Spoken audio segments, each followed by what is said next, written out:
اس video میں دیے گئے سوالات کے جوابات علامہ نفیس احمد صدیقی کی زیر نگرانی قرآن و حدیث اور مستند اسلامی کتب سے دیے گئے ہیں، لہذا اس چینل کو لائک، سبسکرائب اور شیئر کر کے ثوابی جاریہ حاصل کریں۔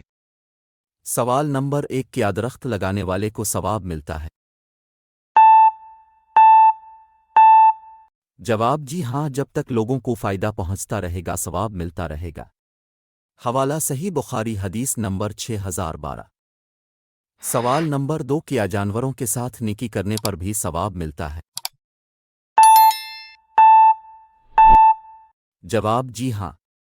حوالہ صحیح بخاری حدیث نمبر 6009۔ سوال نمبر 3، کس شخص کے بارے میں آپ صلی اللہ علیہ وسلم نے 3 بار قسم کھا کر فرمایا کہ وہ مسلمان نہیں؟ جواب: وہ شخص جس کی شرط سے اس کا پڑوسی محفوظ نہ ہو۔ حوالہ صحیح بخاری حدیث نمبر 6016۔ سوال نمبر 4، جب اللہ تعالیٰ کسی بندے سے محبت کرتا ہے تو حضرت جبرائیل علیہ السلام کو کیا حکم دیتا ہے؟ اللہ حضرت جبرائیل علیہ السلام سے فرماتا ہے کہ تم بھی اس بندے سے محبت کرو۔ حوالہ صحیح بخاری حدیث نمبر 6040۔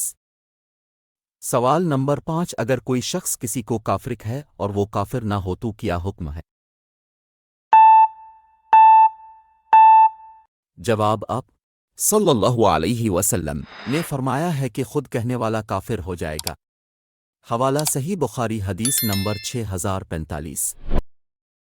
سوال نمبر 6، کیا آپ صلی اللہ علیہ وسلم زیادہ خوش ہوتے تو قہقہا لگا کر ہنستے تھے یا نہیں؟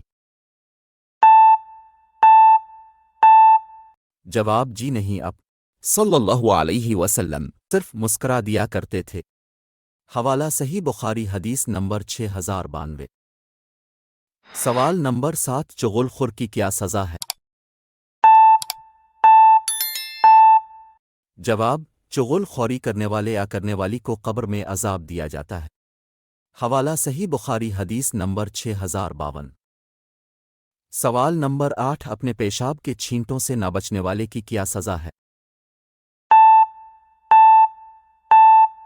جواب: ایسے لوگوں کو قبر میں عذاب دیا جاتا ہے۔ حوالہ صحیح بخاری حدیث نمبر 6052۔ سوال نمبر 9، کیا ہر نشہ آور چیز حرام ہے؟ جواب: جی ہاں، آپ صلی اللہ علیہ وسلم نے فرمایا ہر نشہ لانے والی چیز حرام ہے۔ حوالہ صحیح بخاری حدیث نمبر 6124۔ سوال نمبر 10، تصویروں والا پردہ لگانا کیسا ہے؟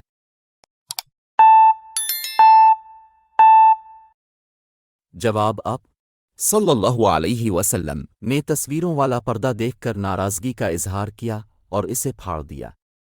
حوالہ صحیح بخاری حدیث نمبر 6109۔ سوال نمبر 11، کیا آپ صلی اللہ علیہ وسلم نے کبھی خرگوش کا گوشت استعمال کیا ہے؟ جواب: جی ہاں، آپ صلی اللہ علیہ وسلم نے خرگوش کا گوشت تناول فرمایا ہے۔ حوالہ صحیح بخاری حدیث نمبر 2572۔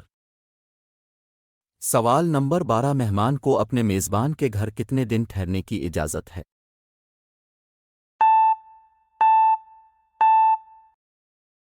جواب: آپ صلی اللہ علیہ وسلم نے 3 دن سے زیادہ ٹھہرنے سے منع فرمایا ہے۔ حوالہ صحیح بخاری حدیث نمبر 6135۔